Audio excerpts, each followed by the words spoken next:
تمہارے لیے تجربہ کار لوگوں کے ساتھ اٹھنا بیٹھنا لازم ہے، کیونکہ انہیں یہ تجربہ بڑی قیمتیں ادا کرنے کے بعد حاصل ہوا، جبکہ تم اسے بڑے سستے داموں حاصل کر لوگے۔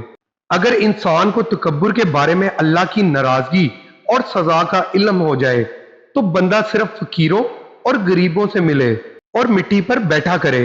حضرت امام علی علیہ السلام نے فرمایا، بہت سے انسان ایسے ہیں جنہیں زبان نے موت کے گھاٹ اتارا ہے۔ کبھی بھی اپنے دوست کی سچائی کا امتحان نہ لو، کیا پتا اس وقت وہ مجبور ہو اور تم غلط فہمی میں ایک اچھا دوست کھو بیٹھو۔ بری عادت کی طاقت کا اندازہ تب ہوتا ہے جب انہیں چھوڑنے کی کوشش کی جاتی ہے۔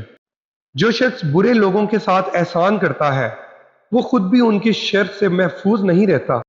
اپنا سر اونچا رکھو کہ تم کسی سے نہیں ڈرتے، لیکن اپنی نگاہیں نیچی رکھو تاکہ پتہ چلے کہ تم ایک باعزت گھرانے سے تعلق رکھتے ہو۔ حضرت علی علیہ السلام نے فرمایا، بدترین انسان وہ ہے جو لوگوں کے عیبوں کے پیچھے لگا رہے اور اپنے عیبوں پر نگاہ نہ کرے۔ آخرت کا ثواب دنیا کی مشقت کو فراموش کر دے گا۔ جو شخص آخرت کے ثواب کو مد نظر رکھے گا وہ دنیا کی زحمت و مشقت کو پست سمجھے گا۔ فرمان حضرت علی، نامکمل علم فساد پیدا کرتا ہے۔ اگر محبت ان سے نہ ملے جن سے آپ پیار کرتے ہوں تو پھر محبت اس کو ضرور دینا جو آپ سے پیار کرتے ہیں۔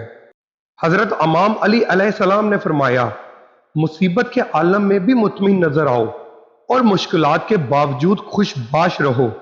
حضرت علی رضی اللہ تعالیٰ عنہ کے پاس ایک عیسائی اور یہودی آئے اور آپ کو لاجواب کرنے کے لیے سوال کیا۔ نمبر 1، اے علی رضی اللہ تعالیٰ عنہ، یہ بتاؤ وہ کون سی چیز ہے جو ہم تو دیکھتے ہیں پر اللہ نہیں دیکھتا؟ نمبر 2، آپ کہتے ہو قرآن میں ہر چیز کا علم ہے، تو وہ کیا ہے جو قرآن میں نہیں ہے؟ باب العلم نے مسکراتے ہوئے جواب دیا کہ اللہ خواب نہیں دیکھتا، کیونکہ اس کو نہ نیند آتی ہے نہ اونگ۔ دوسرا یہ کہ قرآن میں سب کچھ لکھا ہے پر جھوٹ نہیں لکھا۔ حضرت علی رضی اللہ تعالیٰ عنہ نے فرمایا، اللہ تعالیٰ کبھی دو مخلص لوگوں کی جدائی نہیں کرتا۔ جدا تب کرتا ہے جب دونوں میں سے کوئی ایک منافق ہو۔